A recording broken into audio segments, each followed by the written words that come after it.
अस्सलाम वालेकुम क्लास।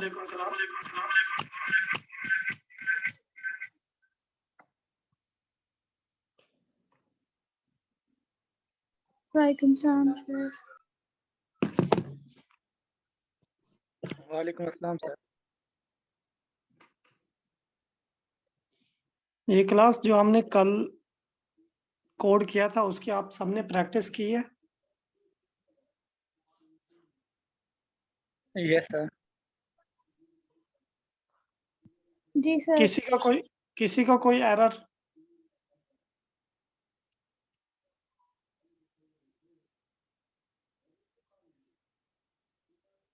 नहीं सर, अभी तक तो नहीं आया। ठीक है, गुड।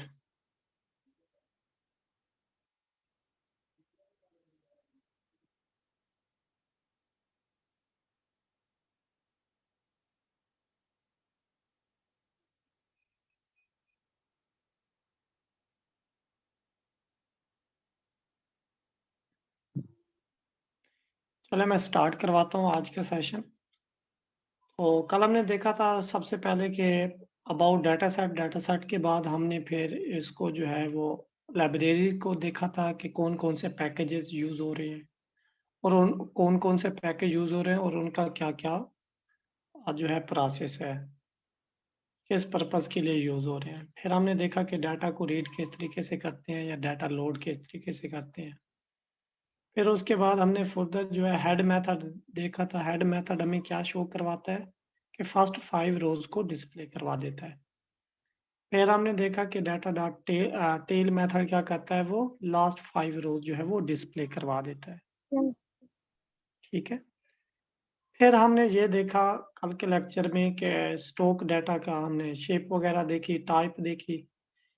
फिर हम डाटा को फर्दर एक्सप्लोर कर रहे हैं। एक्सप्लोर करने के लिए हमने क्या है, टेल के अंदर जो है हमने, बल्कि यहाँ पे जो है मैं सैंपल पास कर देता हूँ। ठीक है, सैंपल क्या करता है, कोई सी रेंडमली 3 रोज डिस्प्ले करवा देगा। ठीक है। फिर हमने देखा कि स्टॉक डाटा इसकी टाइप क्या है, तो डाटा टाइप हमारे पास आ गई। फिर हमने देखा कि इन्फो मेथड क्या करता है। ठीक है, इन्फो मेथड हमें डाटा सेट के अबाउट जो है इंफॉर्मेशन प्रोवाइड कर देता है। चैट में क्वेश्चन है कि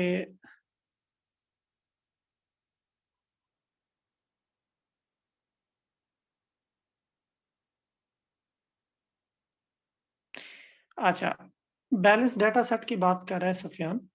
सफियान, अगर हमारे पास देखें इसकी भी कंडीशन होती है। सपोज अगर हमारे पास डाटा सेट है ही 300 200, तो उसकी जो है बैलेंस बैलेंस डेटा उसकी मुख्तलिफ होगी। यानी कि अगर सपोज जिस वक्त कोविड था, तो कोविड में प्रॉब्लम ये थी कि हम जो है वो डाटा सेट को, कोविड वाला डाटा सेट हम जो है वो गेट नहीं कर सकते थे।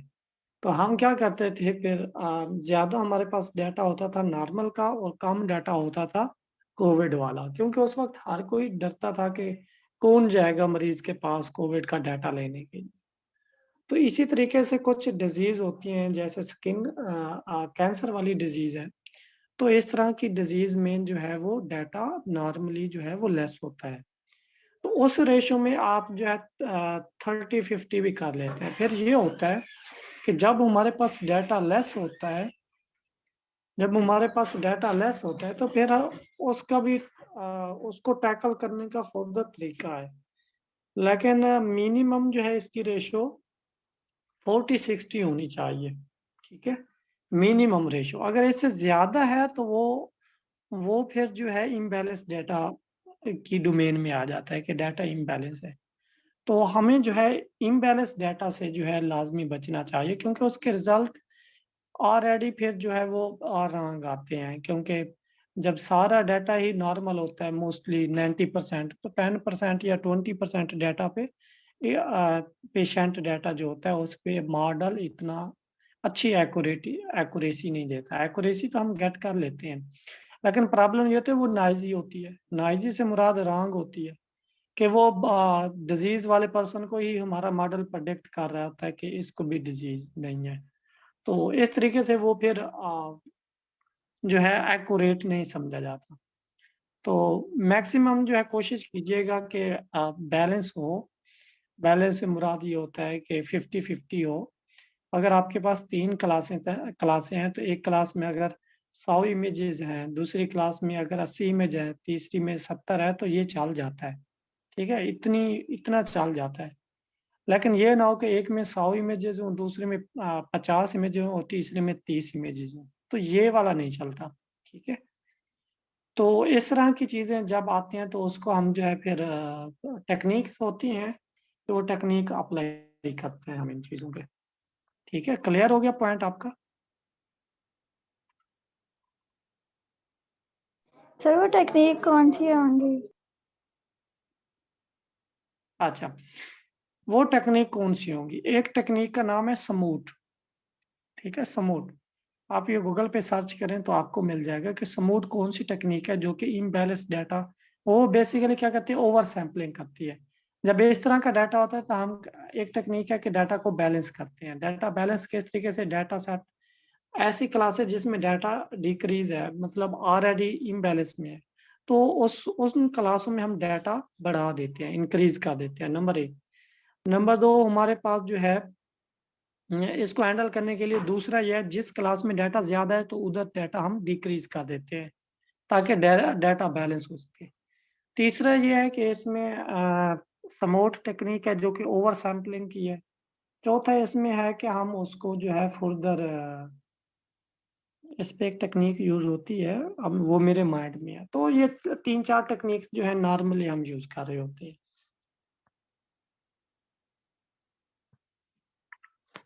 ठीक है? तो नेक्स्ट स्टार्ट करें आज? जी सर। अच्छा, उसके बाद जो है हमने इन्फो में देखा कि इसमें हमें जो है प्रीवियस डाटा की ऑल इन्फॉर्मेशन हमें सरसरी जो बेसिक इन्फॉर्मेशन है वो प्रोवाइड कर देता है। इसमें डिस्क्राइब मेथड में हमने देखा था कि ये यहाँ पे हमें जो है वो जो काउंट है टोटल नंबर ऑफ वैल्यूज, उसका मीन, स्टैंडर्ड डेविएशन, मिन, मैक्स और ये वैल्यू कुछ जो है हमें बेसिक सा एनालिसिस प्रोवाइड करता है। ठीक है? उसके बाद हमने डाटा सेट की शेप देखी, शेप मेथड के थ्रू, यानी ये स्टॉक डाटा, तो इसमें तो हमने डाटा स्टोर करवाया था। ठीक है? और ये हमारे पास जो है शेप का मेथड है, तो इस मेथड के थ्रू जो है हमने डाटा सेट की शेप देख ली। फिर नीचे है एनडिम। एनडिम क्या करता है, बेसिकली उसकी डायमेंशन प्रिंट करवा देता है। नेक्स्ट है हमारे पास stock data dot column. Dot column क्या करता है, उसके कॉलम जितने भी हैं हमारे डाटा सेट के कॉलम, वो कॉलम प्रिंट करवा के ले आए। ठीक है? अगर मैं यहाँ पे देखें, तो नंबर 1 जो कॉलम है वो आईडी है, फिर जेंडर, एज और लास्ट कॉलम जो है वो स्ट्रोक है। तो ये हमें कॉलम मिल गए जितने भी हमारे डाटा सेट में कॉलम थे। फिर हम क्या करें कि हम जो लास्ट वाला कॉलम था, ठीक है, उस कॉलम को हम जो है थोड़ा-सा उसको एक्सप्लोर कर रहे हैं कि हमारा जो लास्ट वाला कॉलम है उसमें कौन-कौन सी वैल्यूज़ मौजूद हैं। तो हमने इसके 2 मेथड देखे थे, ठीक है? स्टॉक डाटा और स्क्वायर ब्रैकेट में आपने जो है स्टॉक, यानी जो आपके पास जो लास्ट वाला कॉलम है, वो आपने पास कर देना है। और dot any unique method. Any unique method basically क्या करता है? एनी यूनिक मेथड जो है उसमें नंबर ऑफ यूनिक वैल्यूज़ जो है वो गेट करता है, ठीक है? एनी यूनिक क्या करता है? Number of unique value. तो उसने हमें रिजल्ट में बताया कि 2 यूनिक वैल्यूज़ हैं, ठीक है? फिर हमने क्या किया कि हमने उसी को जो है दूसरे मेथड के थ्रू देखा, ठीक है? डॉट के थ्रू, डॉट स्टॉक, यानी इधर हमने देखा स्क्वायर ब्रैकेट में हमने स्टॉक लगाया था, यानी फीचर कॉलम का नेम दिया था। तो इधर हमने क्या किया, डॉट के थ्रू कर दिया। और डॉट एंड यूनिक, दोनों कॉलम में काम सेम हो रहा है लेकिन मेथड चेंज है। अच्छा, उसके बाद जो है हम क्या कर रहे हैं, हम क्या कर रहे हैं कि स्ट्रोक डाटा, ये तो हमारा हो गया वेरिएबल जिसमें हमारा डाटा पड़ा हुआ है। डॉट स्ट्रोक यानी उसमें से जो यूनिक वैल्यूज हैं वो गेट कर दिया। तो उसने हमें जो है ये यूनिक वैल्यू दी कि उसमें टोटल 0 और 1 यानी 2 यूनिक वैल्यूज हैं। दो यूनिक वैल्यू का मतलब यह है कि चाहे उसमें 5100 वैल्यूज मौजूद है, लेकिन सारी की सारी या तो वो जीरो है मैक्सिमम वैल्यू, या फिर 1 है। मतलब इसमें तीसरा कोई और वैल्यू नहीं है, यानी 3 नहीं है, 2 नहीं है, या कोई और डिजिट इसमें नहीं है। यूनिक 0 और 1 है। ठीक है। इसी को फिर जो है हमने क्या किया कि मैंने कल आपको फिर समझाने के लिए एक और कॉलम जो है मैंने लिया, उसका नाम है जेंडर। जेंडर बेसिकली क्या करता है, जेंडर कॉलम के अंदर जितनी ही यूनिक वैल्यू थी उसने हमें यहाँ पे रिजल्ट में प्रिंट करवा दी कि जेंडर का जो कॉलम है उसके अंदर मेल, फीमेल और अदर्स है। अगर मैं यहाँ पे आपको दिखाऊं स्ट्रोक डेटा, इसके अंदर जो है हमने डॉट हेड का देता हूँ। ठीक है, हेड के अंदर मैं 3 पास करता हूँ। अगर इसमें आपको, ये हमारे पास जेंडर का कॉलम है, इसमें देखें मेल है, ठीक है, और फीमेल है। तो क्योंकि हमने 3 वैल्यू देखी है तो इसमें मेल फीमेल आ रहा है। तो इसमें उसने हमें अदर भी उसने डिफाइन करके दिया कि इसमें तीसरी होगी वो मेल फीमेल, और थर्ड जो उसका ऑप्शन होगा वो अदर अदर के नाम की एक वैल्यूज होंगी। ठीक है। तो इस तरीके से जो है हमने इसका बेसिक डाटा को एक्सप्लोर किया। अब जो मेन इशू था कि मैं चेक करना चाह रहा था जो हमारा स्टॉक वाला कॉलम है उसमें कितनी परसेंट वैल्यू जो है, वैल्यू काउंट के मेथड के थ्रू के कितनी परसेंट वैल्यू जो है वो जीरोस हैं और कितने परसेंट वैल्यू जो है वो 1 है। तो हमें जो रिजल्ट गेट किया हमने कि 95% जो है वो वैल्यूज जीरोस हैं और 1% जो है वो वैल्यूज 1 है। सॉरी, 5% जो है वो वैल्यूज 1 है। तो इसका मतलब हो गया 1 रिप्रेजेंट कर रहा था डिजीज वाले पर्सन को, ऐसा पर्सन जिसको स्ट्रोक था, और 0 रिप्रेजेंट करती थी वैल्यू नॉर्मल पर्सन को, यानी हेल्दी पर्सन। तो इसलिए मैं ये कह रहा था कि this is highly imbalanced data set. ठीक है। तो इसकी अगर रेशो बनाए तो इसकी रेशो बनेगी 95:5। तो ये रेशो है जो कि बहुत बहुत ज्यादा जो है इम्बैलेंस रेशो है। तो इसलिए हम क्या कर रहे हैं, अभी मैं इसको जो है हैंडल नहीं कर रहा, लेकिन इस प्रोजेक्ट की एंड पे मैं इस जो है आ, इस पे जो है इम्बैलेंस पे जो है डाटा पे मैं एक टेक्निक अप्लाई करूंगा। ठीक है। तो उसके थ्रू हम ओवर सैम्पलिंग करवा लेंगे ताकि ये बैलेंस हो सके। उसके बाद जो है हमने यही इसकी जो है परसेंटेज कैलकुलेट की थी, और उसके बाद मैंने आपको यहाँ पे डिस्प्ले करवाया था कि स्टॉक डाटा के अंदर जो है 20 यानी 20 वैल्यूज डिस्प्ले करवा दो। तो हमारे पास ये जो वैल्यू आई थी, पहले इसका इंडेक्स था क्योंकि मैंने सैंपल का मेथड यूज किया। सैंपल क्या है, रेंडमली जो है 20 वैल्यूज डिस्प्ले करवा रहा है हमारे डाटा सेट में। ठीक है। 2479 जो है ये इंडेक्स है, और उस पे जो हमारे पास स्ट्रोक कॉलम के अंदर वैल्यू पड़ी है वो 0 है। सो ऑन इस तरह का जो है हमने प्रिंट करवा के देखे। फिर हमने ये देखा कि stock data dot stock value count, values count का मेथड क्या कर रहा है बेसिकली, ये उसके अंदर वैल्यूज टोटल काउंट कर रहा है। हमने ये देखा कि हमारे डाटा सेट के अंदर जो है टोटल वैल्यू थी 5110। ठीक है।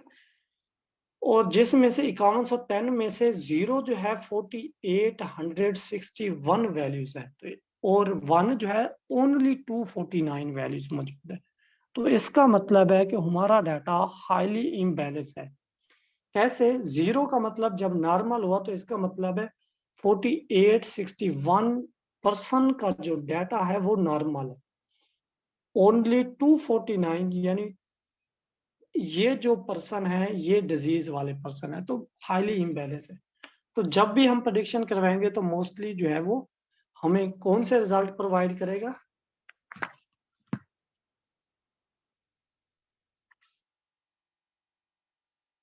जी एनीवन, कि जब अगर आपके पास डाटा जो है जिस क्लास का ज्यादा होगा तो हमारा मॉडल जो है वो उसी क्लास को ही प्रेडिक्ट करेगा। ठीक है। इस केस में जो है हमारा जो है 0 जो है वो ज्यादा है, तो इसलिए वो 0 को ज्यादा मोस्टली टाइम प्रेडिक्ट करेगा। तो इस सिनेरियो से जो है हम लास्ट में जाके जो है इसको हैंडल करेंगे कि इस जो हमारा इम्बैलेंस डाटा इसको किस तरीके से हैंडल कर सकते हैं।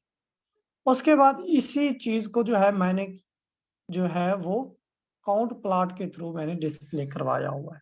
काउंट प्लॉट के थ्रू हमने किस तरीके से इसको डिस्प्ले करवा सकते हैं कि सबसे पहले जो है आपने लाइब्रेरीज, यानी इसमें आप देखिए एसएनएस और पीएलटी, ठीक है, दो लाइब्रेरी यूज हो रही हैं। कौन सी, मैं यहाँ पे इंपोर्ट करके आपको दिखा देता हूँ। इंपोर्ट मैटप्लॉटलिब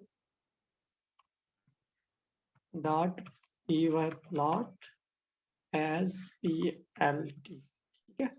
और दूसरी जो लाइब्रेरी यूज हो रही है वो हो रही है import cburn एज एसएनएस, ठीक है। ये दो पैकेजेस हम यूज कर रहे हैं। इन दोनों का पर्पस क्या है कि beautiful graph, beautiful charts, attractive जो है वो चार्ट्स वगैरह डिस्प्ले करवाने हैं हमें। अब हम इसमें क्या कर रहे हैं, एसएनएस यानी सी बर्न के अंदर से काउंट प्लॉट उठाएगा और डाटा के ऑब्जेक्ट में वो स्ट्रोक वाला डाटा दे देगा, और एक्स एक्सेस पे हम उसे बता रहे हैं कि स्ट्रोक वाला डाटा आना चाहिए, ठीक है। और यहाँ पे क्या करें, P L T dot title, यहाँ पे इस लाइन में अगर मैं इस लाइन को जो है वो कमेंट कर देता तो ये इसको डिस्प्ले करवाएगा। तो इस शेप में होगा। आप जरा ये चार्ट देखें कि हमने उसे कहा कि एक्स एक्सिस पे आपने जो प्रेडिक्ट करवाना है वो स्ट्रोक करवाना है, और वाई एक्सिस पे आपने काउंट प्रेडिक्ट करवाना है, यानी एक उसका जो है वो हेडर देना है आपने या टाइटल देना है। अब मैं इस लाइन में P L T dot title, जिस लाइन को मैंने कमेंट किया, इस लाइन में मैं क्या पास कर रहा हूँ कि P L T dot title कि इस जो चार्ट है या ये जो काउंट प्लॉट है इसका कोई टाइटल भी होना चाहिए। टाइटल क्या है, नंबर ऑफ पेशेंट, ठीक है। नंबर ऑफ, यहाँ पे मैंने ये पास कर दिया। कोई भी आप टाइटल दे सकते हैं नंबर ऑफ पेशेंट की जगह पे, ठीक है। तो अब इसको जैसे मैं जो है दोबारा से रन करता हूँ, तो यहाँ पे अगर आप देखें इस काउंट प्लॉट के ऊपर नंबर ऑफ पेशेंट प्रिंट हो गया है। तो ये एक सिंपल सिंपल से चार्ट्स हैं जिनको हम इजीली क्रिएट कर सकते हैं। सर कि इधर हमें x इक्वल टू स्ट्रोक लिखा हुआ है, y की तो दी नहीं हुई वैल्यू। y की वैल्यू ये हमने दी हुई है, टोटल नंबर ऑफ वैल्यूज हैं, ठीक है, कि हमारा डाटा सेट के अंदर टोटल नंबर ऑफ वैल्यूज कितनी है। तो हमने अपना डाटा पास कर दिया ना, टोटल नंबर ऑफ वैल्यूज, उसी हमारे डाटा सेट में से जाके वो एक्स एक्सिस पे जो है वो स्ट्रोक जो है वो ले रहा है। सर स्ट्रोक की जगह हम किसी और अगर कॉलम का नाम दे दें तो फिर उसके हिसाब से वो प्लॉट कर दे। चले हम देख लेते हैं। जी बिल्कुल, उसको प्लॉट करना चाहिए। ये देखें, जी ठीक है। सर। जी हमने सर। देखा था ना कि जेंडर में कौन कौन सी वैल्यूज हैं, मेल, फीमेल, और थर्ड हमने देखा था अदर, ठीक है। सर इस अच्छा, तरह प्लॉट से ग्राफ से हमें फौरन पता चल जाएगा कि कौन सी वैल्यू ज्यादा है। जैसे अब यहाँ पे फीमेल जेंडर ज्यादा है। हाँ आप इसमें देखें ना, मेल की है ऑलमोस्ट 2000, ऐसे ही है ना, या तकरीबन कोई 2100 बनती है, ठीक है। यस और यस। अगर आप फीमेल की देखें तो ऑलमोस्ट वो 3000 बन रही है। ऐसा ही लग रहा है ना ग्राफ से। और टोटल ऑलमोस्ट 5100 है। हाँ हाँ, 5100 है। तो ये हमें चार्ट देख के भी हमें आइडिया हो जाता है तो इसमें कि मेल का डाटा ज्यादा है या फीमेल का है, ठीक है। तो पर्पज ही यही यस सर। होता है। देखें, ह्यूमन नेचर क्या हमें बताती है, ह्यूमन नेचर हमें एक चीज बताती है कि जो चीज ह्यूमन नेचर को विजुअलाइज करके दिखाई जाए तो ह्यूमन उसको अच्छे से और फौरन रीड करता है, फौरन अंडरस्टैंड करता है, ठीक है। डिजिट या टेक्स्ट पे जो है ह्यूमन थोड़ा सा कंफ्यूज होता है। जी तो सर एक इसलिए, जी जी, इसलिए कंफ्यूजन कहा है। जाता, जी जी बोले। स्ट्रोक में जो नॉर्मल थे या पेशेंट थे उनका डाटा भी बैलेंस नहीं था, तो जेंडर में भी बैलेंस नहीं है, मेल और फीमेल। तो अच्छा ये हमारी देखिए, प्रेडिक्शन पे इफेक्ट नहीं करेगा? नहीं नहीं, वो जब हम ना इसको कोरिलेशन मैट्रिक्स को प्रेजेंट करेंगे, ड्रा करवाएंगे कि आपस में जितने फीचर्स हैं, हमारे पास आई थिंक 12 फीचर है टोटल, तो 12 फीचर का आपस में क्या रिलेशन है, क्या उनका आपस में उनकी क्या जो है कोरिलेशन बन रही है, उनका आपस में क्या रिलेशन है। तो उस बेस पे हम आइडिया करेंगे कौन कौन से कॉलम बहुत इंपॉर्टेंट है। अब इस केस में हमारे पास जो है ये इम्बैलेंस बैलेंस नहीं है, क्योंकि देखें मेल भी तो डिजीज का शिकार हो सकते हैं, फीमेल भी तो हो सकती है, लेकिन हाँ कुछ फीचर ऐसे होते हैं जो कि बहुत जरूरी होते हैं, जिनका बैलेंस जरूरी है। ठीक है, ये भी तो हो सकता था सारा डाटा फीमेल का होता, सारा डाटा अदर्स का होता, सारा डाटा हो सकता था। ये तो एक फीचर है ना, जेंडर की बात कर रहे हैं। ठीक है, बाकी बाकी 10 फीचर तो रहते हैं, अगर हम टारगेट फीचर को छोड़ दें, बाकी भी तो हमारे पास 10 फीचर है ना। तो उन फीचर का भी तो कुछ ना कुछ कंट्रीब्यूट होगा, तो उनको हम इग्नोर नहीं कर सकते। अगर हम जेंडर को जो है वो अगर हम देखें तो बाकियों को इग्नोर फिर नहीं कर सकते। तो सब फीचर्स मिलकर ही तो 100% बना रहे हैं ना।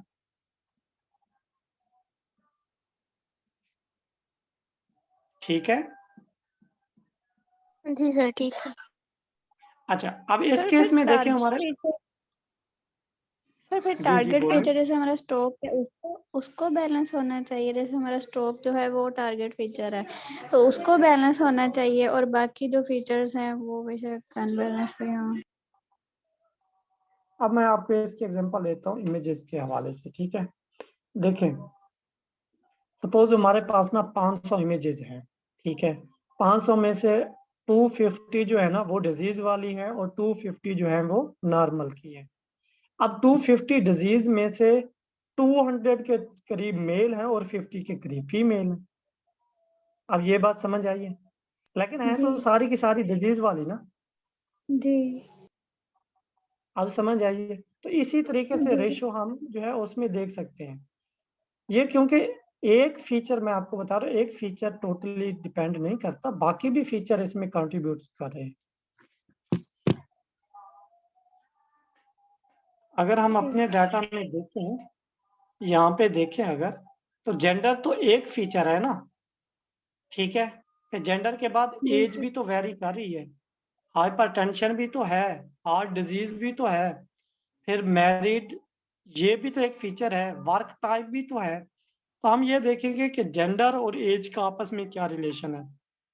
ठीक है, जेंडर और हाइपरटेंशन का आपस में क्या रिलेशन है, कि हाइपरटेंशन जेंडर कौन से मेल को ज्यादा होती है या फीमेल को।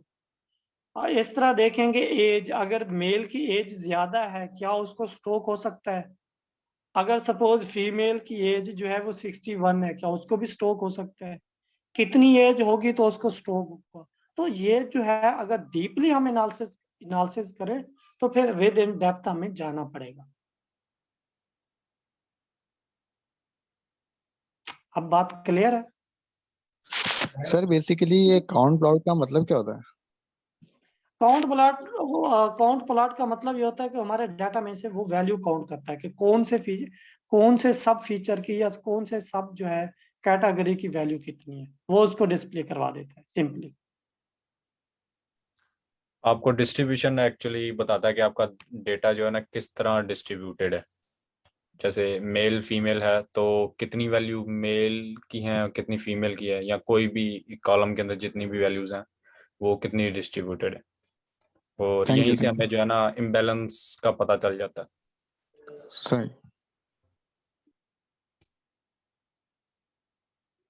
जी बिल्कुल सफियान, आप अगर आपका जो मैसेज है इसमें अगर देखें तो ये बिल्कुल हमें जो है, आप जस्ट इसका फीचर देख के आप गैस नहीं कर सकते जब तक कि आप इसके कोरिलेशन वगैरह और बाकी जो है इस पे आप टेक्निक अप्लाई ना करें।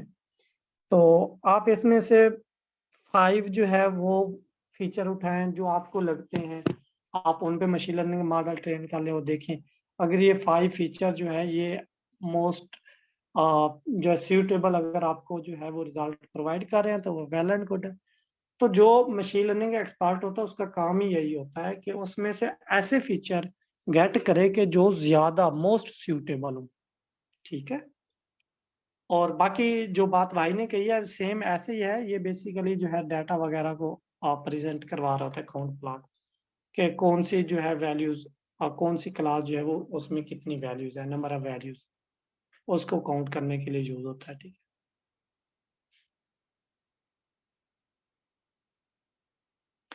ये बात क्लियर है?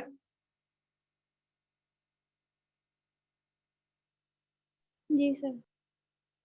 अच्छा, उसके बाद हमारे पास है स्टॉक डाटा इन्फो। इन्फो का मेथड जो है हमारे डाटा सेट की इंफॉर्मेशन प्रोवाइड करता है, ठीक है, कि आईडी में अगर कोई नल वैल्यू है या नहीं है, अगर हैं तो कितनी है, तो ये सारी चीजें इसमें प्रोवाइड हो जाती है और उसकी डाटा टाइप में बता रहे हैं।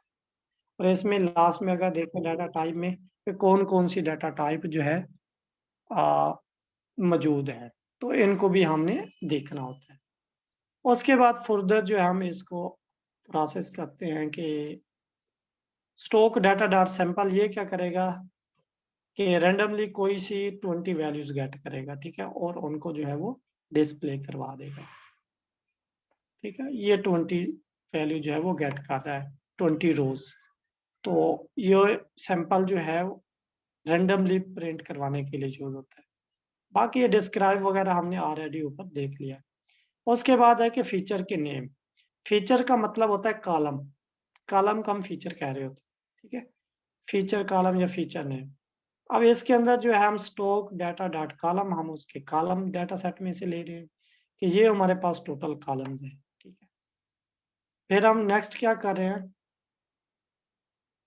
कि स्टॉक वाले में हम सेम काम ऑलरेडी पहले देख चुके हैं कि स्टॉक वाले फीचर के अंदर कितने हमारे पास वैल्यूज हैं और कौन सी जो 0 1 है किस क्लास में कितनी वैल्यूज मौजूद है।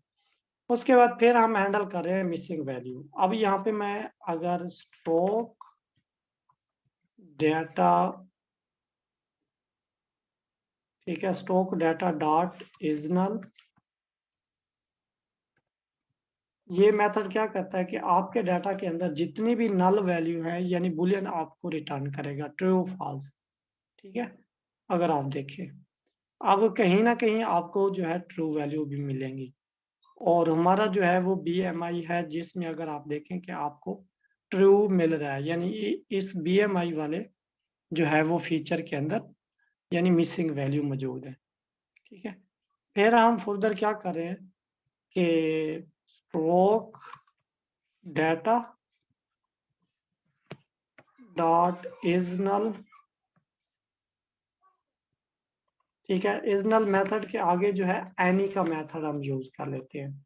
ये फिर क्या करेगा कि अगर जिस फीचर के अंदर नल वैल्यूज होंगी वो हमें फिर बता देगा कि कौन से फीचर है। अब देखें आईडी कोई नल नहीं है, जेंडर में देखें फॉल्स फॉल्स, तो आप देखें BMI को, BMI में आपको ट्रू दे रहा है, तो इसका मतलब है BMI जो हमारा फीचर है उसके अंदर नल वैल्यूज मौजूद है, जिससे हम नल वैल्यू को एम्प्टी वैल्यू कहते हैं, ठीक है। फिर थर्ड हम क्या कर लेते हैं कि stroke data dot is null dot sum. अब ये सम का मेथड डॉट इज नल वो चेक करेगा, उसमें अगर नल वैल्यू है तो वो फिर सम कर दे उस फीचर में, ठीक है। तो ये हमें इस तरह का रिजल्ट देगा। तो आप इसमें देखें हमारे आईडी और यहाँ तक जो है एवरेज ग्लूकोज लेवल में कोई वैल्यूज मिसिंग नहीं है। लेकिन अगर आप BMI को देखें सिर्फ एक कॉलम ऐसा है या एक फीचर ऐसा है जिसमें नल वैल्यूज मौजूद है। ये बात क्लियर है सबको? और ये सम करके बता रहा है कि इस फीचर के अंदर टोटल 201 वैल्यूज हैं जो कि मिसिंग है।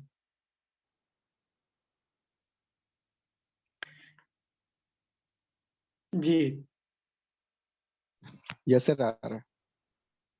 बिल्कुल सिंपल मेथड है, आप जस्ट उन्हें जो है एक साथ यूज करते जाएं और अपनी जो कैलकुलेशन है वो परफॉर्म करते जाएं। आपको जो है मैन्युअली किसी भी फीचर कॉलम को देखने की जरूरत नहीं है, बल्कि आप कोड के थ्रू इजीली इसको मैनिपुलेट कर सकते हैं। आप देख सकते हैं जस्ट चाहे जितने भी अगर मिसिंग वैल्यूज होंगी वो आपको शो करवा देगा। फिर उसके बाद जो है नेक्स्ट हम ना परसेंटेज कैलकुलेट कर रहे हैं कि प्रिंट मिसिंग वैल्यू। ये तो साफ ज़ाहिर है प्रिंट फंक्शन यूज हो रहा है तो वो प्रिंट ही करवा देगा, ठीक है। उसके बाद इसमें देखें ऊपर जो हमने ऊपर वाला सेल है जिसमें हमने मिसिंग वैल्यू काउंट किया, क्या यही कोड लिखा है? Stock data dot is null method dot sum method, same चीज लिखी हुई है, यानी ये उसमें मिसिंग वैल्यू कैलकुलेट करेगा, राइट। फिर क्या करें हम, इस लाइन जो लास्ट लाइन है इसमें देखें कि stock data dot is null dot sum, जितनी भी वैल्यू आपके पास गेट की है आपने, ठीक है, जितनी वैल्यू आपने गेट की है उनको total number of stock data, यानी स्टॉक डाटा के अंदर जितनी नंबर ऑफ वैल्यूज मौजूद हैं उनके ऊपर डिवाइड करो और मल्टीप्लाई बाई 100, यानी परसेंटेज निकालने का फार्मूला बेसिकली। वो जितनी भी परसेंटेज रेशो बनेगी वो आपके पास कैलकुलेट होके आ जाएगी। तो इसमें देखिए ऊपर तो वो हमारे पास मिसिंग वैल्यू जस्ट दे रहा था ना कि कौन से कॉलम में कितनी मिसिंग वैल्यू, नीचे आके वो परसेंटेज भी बता रहा है। अगर आप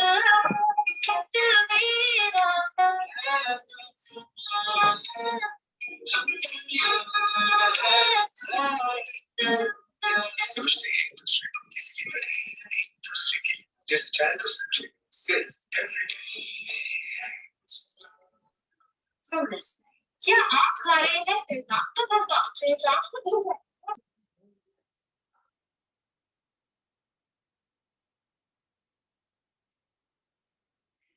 लगता है आसमा ना थोड़ा सा वो बोर हो रही थी, उसने कहा चले 2 मिनट ना थोड़ा सा वेट करवा लेते हैं सब।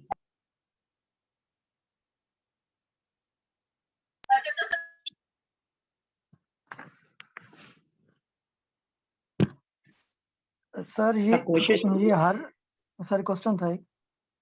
जी जी सर ये हर फीचर की वो परसेंटेज में वैल्यू बता रहा है कि हर फीचर के अंदर कितनी मिसिंग वैल्यूज हैं। तो ओवरऑल अगर हम पूरे डाटा की बात करें तो उसके अंदर हम चेक कर सकते हैं, मतलब तमाम जितने कॉलम्स हैं, मतलब जितने फीचर्स हैं उसके अंदर कितनी परसेंटेज मिसिंग डाटा है। हाँ, वो भी हम कैलकुलेट कर रहे हैं। यहाँ पे हम सिर्फ इतना कर रहे हैं क्योंकि हमारे पास जो है मिसिंग ही एक फीचर था, तो हम उसी फीचर की मिसिंग वैल्यू चेक कर रहे हैं, ठीक है। क्योंकि अगर हमारे पास बाकी कॉलम में भी होती मिसिंग वैल्यू तो हम उसको भी फिर टैकल करते कि उनको किस तरीके से जो है हम कर सकते हैं। ओवरऑल हम पूरे डाटा को भी देख सकते हैं, ठीक है। ओवरऑल हम एक फीचर की भी मिसिंग वैल्यू जो है वो देख सकते हैं। ये तो था जस्ट हमारे पास BMI नेम का जो भी फीचर था उसके अंदर जो है वो 4%, ऑलमोस्ट 4% जो है मिसिंग वैल्यू मौजूद है और हमने इस वैल्यू को जो है वो टैकल करना है। इसमें सर हर की अलावा ये ना बाकी सब में 0 है, सिर्फ BMI में है 4%। जी जी जी, बिल्कुल एग्जैक्टली ऐसे ही है। बाकियों में जो है 0% और ये सिर्फ इसमें जो है वो मिसिंग वैल्यू मौजूद है। तो इस तरीके से हम जो है हर इनफरादी तौर पे हर सेल की भी गेट कर सकते हैं, ओवरऑल भी गेट कर सकते हैं, ठीक है। उसके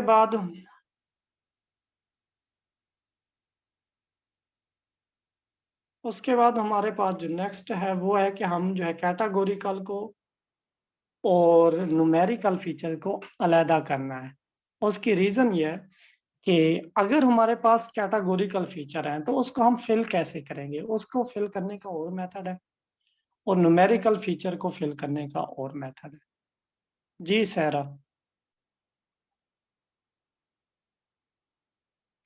जी जी पूछें आप। सर कैटेगोरिकल और न्यूमेरिकल पिक्चर्स के बारे में थोड़ा सा बता दें कैसे होते हैं। अच्छा, कैटेगोरिकल डाटा मैं यहाँ पे जो है अभी मैं इनको जो है वो प्रिंट करवा लेता हूँ।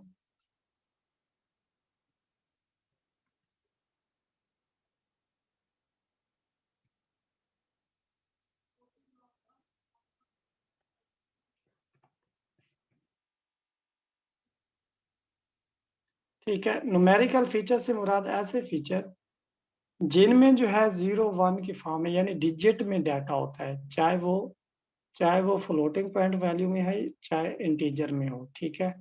तो वो न्यूमेरिकल वैल्यू कहलाती है।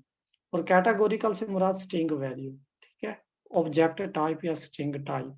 उनको हम कैटेगोरिकल कहते हैं। नीचे जाके फर्दर मैं इसको जो है एलैबोरेट कर दूंगा किस तरीके से जो है हम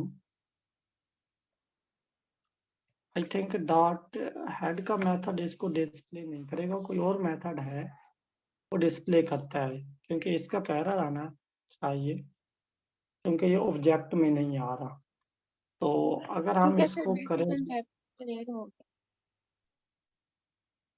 CD is equal to 1 minute, हम इसमें सर चेक जैसे करके जेंडर देखें। का है, जेंडर में वो कैटेगोरिकल होगी जिसमें मेल और फीमेल है वैसे। जी जी बिल्कुल बिल्कुल, बात तो वैसे ही है, लेकिन मैं इसमें जो चीज दिखाना चाह रहा हूँ कि अगर इस तरीके से हो जाता है तो मैं CD dot head may be CS में भी कन्वर्ट कर ले। हाँ जी, ये डाटा है हमारे पास, इसका जेंडर, मैरिड, ये बेसिकली उसने क्या चीज हमें डिस्प्ले करवाई है, जस्ट फीचर के नेम डिस्प्ले करवाए हैं। ठीक है, जो ये फीचर के नेम है ना, उन्हीं को उसने डिस्प्ले करवा दिया। ठीक है, यानी ऐसे फीचर कैटेगोरिकल डाटा से मुराद ऐसा डाटा जो कि स्ट्रिंग में हो या ऑब्जेक्ट वैल्यू होल्ड करता हो। ठीक है, उसको हम कैटेगोरिकल डाटा कहते हैं। न्यूमेरिकल की जब हम बात करते हैं, न्यूमेरिकल डाटा से मुराद ऐसा डाटा जो कि डिजिट या रियल वैल्यू पे कंसिस्ट करता हो, उसको हम जो है वो न्यूमेरिकल डाटा कहते हैं। अगर मैं यहाँ पे स्ट्रोक डाटा को प्रिंट करवा देता हूँ डॉट हेड, तो इसके अंदर मैं आपको बता देता हूँ कि ये जैसे ये आईडी में नंबर है, डिजिट्स हैं, एज में डिजिट्स हैं, और हाइपरटेंशन में डिजिट्स हैं, हार्ट डिजीज में डिजिट्स हैं, तो ये कहलाता है न्यूमेरिकल डाटा। अगर जेंडर की बात करें, उसके बाद एवर मैरिड की बात करें, वर्क टाइप की बात करें, रेजिडेंस टाइप की बात करें, तो ये हमारे पास जो है वो कैटेगोरिकल डाटा कहलाता है। ठीक है, जो कि जिसकी रिटर्न या डाटा टाइप अगर हम चेक करें वो ऑब्जेक्ट हो या स्ट्रिंग हो, तो वो हमारे पास कैटेगोरिकल डाटा कहलाता है। ठीक है, क्लियर? जी सर। अच्छा, अब इनको अलहदा कैसे कर सकते हैं? अलहदा करने के भी मुख्तलिफ तरीके हैं। अगर इसमें देखें, न्यूमेरिकल फीचर एक वेरिएबल है जिसके अंदर जो है हम न्यूमेरिकल फीचर ही स्टोर करवा रहे हैं।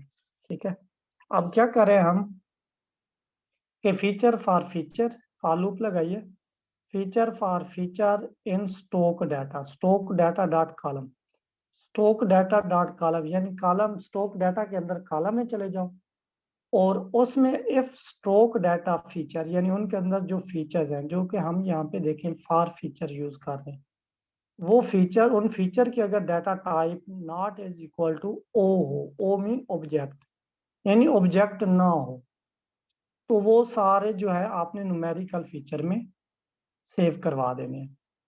ठीक है, तो ये क्या करेगा, स्टोक डाटा डॉट कॉलम में चला जाएगा और उसमें जाके ये कंडीशन चेक करेगा कि अगर उनकी जो डाटा टाइप है कॉलम की वो नॉट इक्वल टू ओ होती है, यानी फ्लोट होती है या दूसरी इंटीजर होती है, तो वो जो है ये कंडीशन जैसे ट्रू होगी तो वो जो है जितने भी फीचर्स होंगे वो न्यूमेरिकल फीचर में सेव करा देगा। ठीक है, यहाँ पे आके हम लेंथ का मेथड यूज कर रहे हैं और न्यूमेरिकल फीचर की लेंथ चेक करें। यहाँ पे अगर आप देखें तो हमारे पास न्यूमेरिकल फीचर कितने हैं, 7 है। और यहाँ पे जो है हम, आपको पता है कि हम जो भी चीज़ प्रिंट के मेथड में प्रिंट करवाते हैं, तो हमने कहा कि स्टैरिक को 80 टाइम आपने प्रिंट करवाना है, तो उसने स्टैरिक को 80 टाइम प्रिंट करवा दिया। ठीक है, फिर हमने यहाँ पे लास्ट लाइन में क्या किया हुआ है, हमने प्रिंट कराया कि न्यूमेरिकल वेरिएबल कॉलम और न्यूमेरिकल फीचर। ठीक है, ये जो हमारे पास जो डाटा है हमने कहा उनको प्रिंट करवा दो। जैसे न्यूमेरिकल फीचर को प्रिंट करवाया तो हमारे पास जितने न्यूमेरिकल फीचर थे वो हमारे पास प्रिंट हो गए। ये बात क्लियर है? सर ये फर्स्ट लाइन दोबारा रिपीट कर दे। वो के जो भी वो पूरे डेटा सेट को देखेगा, उसमें से जो हमारे जो दूसरे न्यूमेरिकल फीचर्स हैं उन्हीं को लेकर आएगा। अच्छा, इसमें देखिए सबसे पहले क्या है कि वो स्टॉक डाटा के अंदर जाएगा और स्टॉक डाटा डॉट कॉलम, मैंने ऊपर अगर कॉलम गेट करने हो तो कैसे करूंगा, स्टॉक डाटा डॉट कॉलम, ऐसे ही है जी ना, तो सर, मेरे पास क्या आ जाएंगे, कॉलम आ जाएंगे कॉलम है, ऐसे, फीचर्स ठीक है। हैं बेसिकली वो। जी हाँ जी, कॉलम को ही हम फीचर कॉल कर रहे हैं। अब जब फीचर आ जाएंगे हमारे पास जी या कॉलम आ जाएंगे, हम कह रहे हैं कि उन कॉलम की डाटा टाइप अब हमने फर्दर चेक करनी है, ठीक है। हम क्या कर रहे हैं, if stock data feature, stock data के अंदर जितने फीचर्स हैं, ठीक है, उनकी डाटा टाइप चेक करो, dot data type, dot data type not equal to O हो जाए, ओ मीन ऑब्जेक्ट हो जाए, अगर वो ऑब्जेक्ट के बराबर नहीं होगी तो इसका मतलब है वो न्यूमेरिकल है, ठीक है। और हमने न्यूमेरिकल को इस तरीके से कर लेना है। दूसरा भी तो तरीका हो सकता है, ठीक है, इसके और भी मेथड हो सकते हैं कि data type is equal to sir, int हो जाए, ऑब्जेक्ट फ्लोट हो जाए, तो वो सर फ्लोट ऑब्जेक्ट वाली आ वो जाएगी। है, वो data type. Sir object data type में स्ट्रिंग नहीं आती। स्ट्रिंग ही तो आती है, मैं भी इधर स्ट्रिंग ही ले रहा हूँ ना। इधर देखें, जब मैं स्ट्रिंग की बात कर रहा हूँ तो कंडीशन क्या लगा रहा हूँ, नॉट इक्वल टू स्ट्रिंग, यानी स्ट्रिंग ना हो, यानी स्ट्रिंग देखें, जो वैल्यू जे ऐसी फीचर जिनकी डाटा टाइप स्ट्रिंग नहीं होगी यानी ऑब्जेक्ट नहीं होगी, वो मेरे पास आ जाएंगे, वो उनकी डाटा टाइप फिर क्या होगी, उनकी होगी इंटीजर होगी या फ्लोट होगी। मेरे को जी जी समझ आया। मैं इधर ना आपको स्ट्रोक डाटा डॉट इन्फो में जो है वो आपको मैं दिखा देता हूँ कि इसका रिजल्ट क्या आता है। अब इसको जरा गौर से देखें सारा,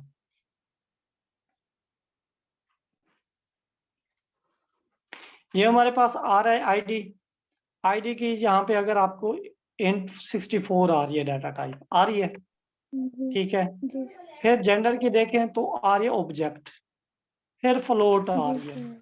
फिर इंटीजर आ रही है। सेम देखें, इंटीजर फ्लोट ऑब्जेक्ट और ये तीनों आ रही है, यानी इंटीजर भी आ रही है, फ्लोट भी आ रही है, ऑब्जेक्ट भी आ रही है। मैंने कंडीशन लगाई है कि स्टॉक डाटा के कॉलम में चले जाओ, ये कॉलम है हमारे पास, ठीक है, कॉलम में चले जाओ और वो वैल्यू गेट कर लो जिनकी डाटा टाइप ऑब्जेक्ट ना हो, not equal to object. Basically ऊपर मैंने जी देखे, सर। अगर मैं कैटेगोरिकल यहाँ पे देखें, यहाँ पे मैंने क्या किया हुआ है, कंडीशन देखें, जिनकी डाटा टाइप ऑब्जेक्ट है तो वो कैटेगोरिकल जी कॉलम में आ जाएंगे, जी सर। ठीक है। आगे समझ। अच्छा, जी जिनकी जिनकी डाटा टाइप जो है नॉट इक्वल टू, इधर देखें, नॉट इक्वल टू ऑब्जेक्ट, उसका मतलब जी हमारे पास फिर कौन से बचेंगे, फ्लोट या इंटीजर बचेंगी, वो हमारे जी पास कौन से वेरिएबल में आ जाएगी, न्यूमेरिकल में आ जाएगी, जी सर। जी सर आगे सर। ठीक है। तो इसके और भी बहुत सारे मेथड हो सकते हैं, वो मैंने एक और मेथड यूज किया हुआ है नीचे जाके, तो उसको भी हम डिस्कस करेंगे। तो इसके बाद जब मैंने वैल्यू गेट कर ली, और ये तो आपको समझाने के लिए ही यूज किया है, तो यहाँ पे अब मैं प्रिंट करवा प्रिंट रहा हूँ में कि जी जी पूछें। सर प्रिंट में ये स्टैटिक और 80 ये समझ नहीं आ रही। अच्छा, ये देखिए मैं थर्ड आपको लाइन। ये भी समझा देता हूँ, मैं समझा देता हूँ। मैं यहाँ पे लिखता हूँ प्रिंट, ठीक है, और इधर ना स्टैटिक प्रिंट करवा देता हूँ। इसका रिजल्ट क्या आया मेरे पास, जी यही आया। यही आया है। मैं क्या करवा रहा हूँ, मैं जी इधर से जो है इसको जो है मैं सिंगल कोट्स के अंदर डिफाइन किया है और मल्टीप्लाई कर रहा हूँ किसके साथ, 80, या मैं इधर 10 के साथ कर देता हूँ, तो 10 टाइम मेरे पास स्टैटिक जनरेट होके आ जाएगा, ठीक है। अच्छा। तो यही यहाँ पे जी यही 80 टाइम हो रहा है। ओ अच्छा ठीक समझ आया। अब भी कन्फ्यूजन है, नहीं सर आगे समझ। Thank you. ये इसलिए किया हुआ है सारा, ताकि समझने में आसानी हो, ये मतलब डिफरेंशिएट, यहाँ पे आप चाहे जो भी प्रिंट करवाना चाहे करवा सकते हैं। तो ये प्रिंट फंक्शन का सर काम मतलब ही प्रिंट प्रिंट कर सकते हैं। प्रिंट फंक्शन का काम ही प्रिंट करवाना है, ठीक है। जी सर, आगे समझ। अच्छा, उसके बाद जो है नेक्स्ट ये काम कर रहा हूँ कि न्यूमेरिकल जो फीचर है उनको डिस्प्ले उनको मैंने डिस्प्ले करवाया, तो मेरे पास ये उनके न्यूमेरिकल फीचर आ गए, ठीक है। इस तरीके से आप जो है कैटेगोरिकल फीचर भी करवा सकते हैं प्रिंट।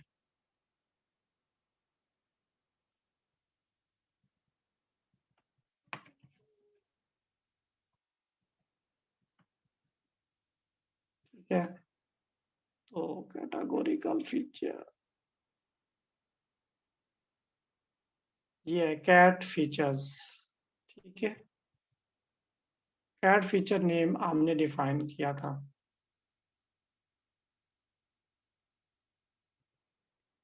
तो इनको हम प्रिंट करवाएंगे तो हमारे पास कैटेगोरिकल फीचर आ जाएंगे, ठीक है। ये चीज क्लियर हो गई। जी अच्छा, नेक्स्ट जो हम टास्क करवा रहे हैं वो चेकिंग डुप्लीकेट वैल्यूज के हमारे डाटा सेट के अंदर कोई डुप्लीकेट वैल्यू तो मौजूद नहीं है, ठीक है। तो हम क्या करवा रहे हैं, इनको अलग अलग भी करवा सकते हैं, होल डाटा सेट को भी करा सकते हैं, ठीक है। यानी स्ट्रोक डाटा। अच्छा, अब उसके बाद जो है जो फीचर आपने चेक करना उसको जेंडर, ठीक है। जेंडर के बाद डॉट डुप्लीकेटेड मेथड, ठीक है। ये बेसिकली क्या करेगा, ये जो भी वैल्यूज होंगी उसके अंदर ये उनको प्रिंट करवा देगा। अब ये क्यों प्रिंट करवा रहा है, कोई बताएगा?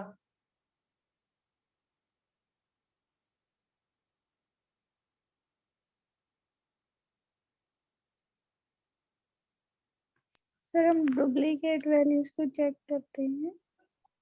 यानी जेंडर में अगर आप चले जाएं तो वहां पे कौन सी वैल्यू है, मेल ही तो फीमेल आ रहे हैं ना, तो वो बार बार आ रहे हैं, तो इसलिए जी ट्रू फॉल्स आ रहा है।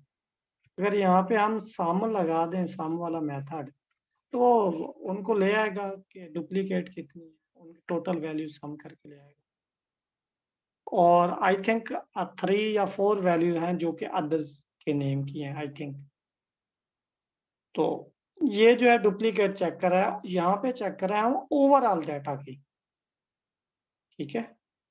ओवरऑल डाटा यानी स्टॉक डाटा, जो जितना भी डाटा उसमें से कोई डुप्लीकेट अगर है तो वो चेक करेगा, ठीक है। यहाँ पे हम स्पेशल एक फीचर के चेक कर रहे हैं, ये ओवरऑल कॉलम की ओवरऑल डाटा की चेक कर रहे हैं। और उसके बाद जो है यहाँ से हम जो है फिर स्टार्ट हो गए हैं अपना काम करने, डाटा को एक्सप्लोर करना, ठीक है। जेंडर में हमने देखा stock data gender dot unique, उसमें जितने भी यूनिक वैल्यू थी वो हमारे पास आ गई, ठीक है। Male sir female gender others. में डुप्लीकेट किस तरीके से काउंट करेगा ये? मतलब जेंडर तो मेल और फीमेल है ना, तो डुप्लीकेट क्या चीज? हाँ, वो ये देख रहा है कि मेल कितनी मरतबा, मतलब मेल जो है बार बार आया हुआ है या नहीं आया हुआ, फीमेल आया हुआ है या नहीं आया हुआ, उनको जो है काउंट करेगा।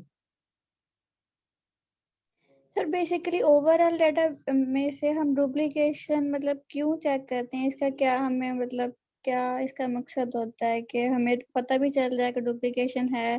तो क्या इसकी समझ नहीं आ रही कि बेसिकली इसका मकसद क्या होता है? अच्छा, डुप्लीकेशन का मतलब ये होता है कि आप ना, हम आपको कहें कि आपने एक मॉडल ट्रेन करना है पर्सन के फेसेस का, ठीक है। कम से कम हम आपको कहें कि 100 इमेजेस हों, ठीक है। आप क्या करें कि 10 इमेजेस लें और 10 इमेजेस को 10 टाइम आप जो है वो कॉपी पेस्ट कर लें, तो इमेजेस तो वही ओरिजिनल तो 10 होंगी ना, तो वो जी बन सर। गई हैं। आपने 10 टाइम जो उन्हें पेस्ट किया तो वो बन गई 100, ठीक है। अब 10 इमेजेस को आपने 100 बना दिया है, तो क्या ओरिजिनल इमेज 10 थी, क्या 10 इमेजेस पे डाटा मॉडल हमारा ट्रेन हो जाएगा? मेरा आपसे सवाल है। ना, हम तो नहीं ये चाह सर। रहे थे ना कि 100 मुख्तलिफ लोगों की इमेजेस हों या 100 मुख्तलिफ लोगों का जी डाटा होना चाहिए। ये तो नहीं है ना एक जी बंदे का आप डाटा उठा लें, कहें कि ये नॉर्मल है तो इसी को कॉपी पेस्ट कर ले करके जो है उसको सेव करवा ले और आप कहें कि मैंने एक बंदे का डाटा जो है 1000 टाइम लिया हुआ है, तो क्या ऐसा डाटा एक्सेप्टेबल है? तो ऐसा डाटा No. एक्सेप्टेबल नहीं होता। जी समझ। ठीक है, देखें फ्यू वैल्यूज तो एक्सेप्टेबल है, ठीक है, लेकिन ज्यादा वैल्यू जो है एक्सेप्टेबल नहीं होती। Okay sir. सर अब जैसे कि क्लास का टाइम भी खत्म होने वाला है, तो आप ना ये वाली फाइल इसमें आप मतलब एडिट वगैरह कर रहे हैं, तो आप ये चैनल में शेयर कर देंगे क्लास के बाद? हाँ, ये मैं जो है अपने गिटहब पे अपलोड करके लिंक क्लास में ना 6 PM वाले हमारे उसमें शेयर कर दूंगा। जी सर कर दीजिएगा फिर, क्योंकि हमने प्रैक्टिस करनी है इसलिए। आपको मैं वीडियो का लिंक दे दूंगा, आप उस पर प्रैक्टिस कर लीजिएगा देख के। ठीक है बाकी सर। अगर सर आपको अगर आपको डाटा चाहिए, कोड चाहिए, तो कोड मैं ना गिटहब पे अपलोड करके आपको शेयर कर दूंगा लिंक इसका, तो आप वहां से जो जी है ये सर फाइल। कोड का भी। जी ठीक है, कोड का मैं भी कर आपको दीजिएगा। कोड शेयर कर दूंगा। ओके, हो गया। अच्छा, बाकी किसी और का कोई सवाल? सर चैट में है। चैट में है तो हम देख लेते हैं चैट।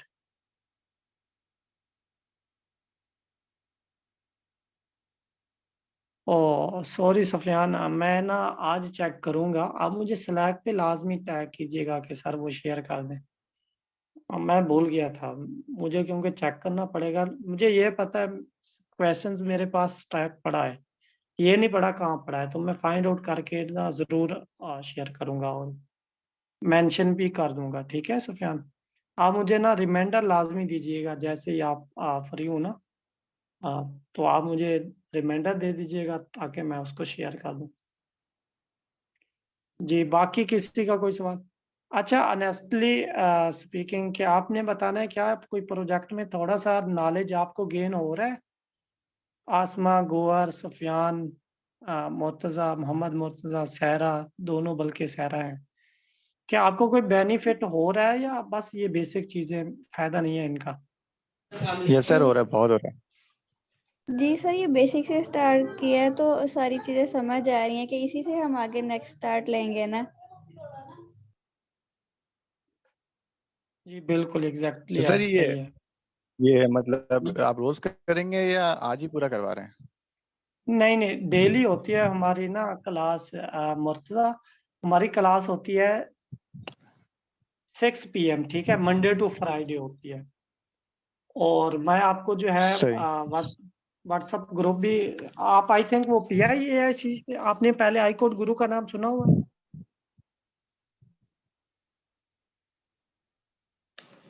सर आपने सुना हुआ है, मैंने कहा।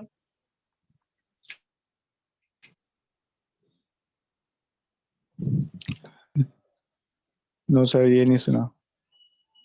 अच्छा चले, आप ना, मैं आपको लिंक चैट में शेयर कर रहा हूँ, ठीक है, तो आप मेरा ये व्हाट्सएप ग्रुप है जहाँ पे जो है मैं मोस्टली जो है जहाँ पे अपडेट करता रहता हूँ कि आप ये ग्रुप ज्वाइन कर ले, मैं सबको शेयर कर लूँ। ये मेरा व्हाट्सएप ग्रुप है जी सर, जिसके कर अंदर दें। मैं मशीन लर्निंग वगैरह की अपडेट करता हूँ। और जितने भी आपके फेलोज हैं जिन्होंने मशीन लर्निंग पढ़नी है 0 to end, तो मैं यहाँ पे करवा रहा हूँ, आप इस ग्रुप को जो है वो ज्वाइन कर लें। फर्दर मैं आपको ना लिंक्डइन और बाकी जो हमारा स्लैक चैनल है, यहाँ पे फर्दर भी चैनल है, तो उसको आपको बता दूंगा कि आप किस तरीके से जो है उसको ज्वाइन कर सकते हैं। ठीक है सही है सर। अच्छा सर, ये कल भी इसी टाइम पे होगी? जी, कल भी 6 PM होगी। सही है। ठीक है तो सर स्टूडेंट, काइंडली अगर अगर आप आपका ये जी नोटबुक जी शेयर कर दें, अगर आप ये नोटबुक शेयर कर दें।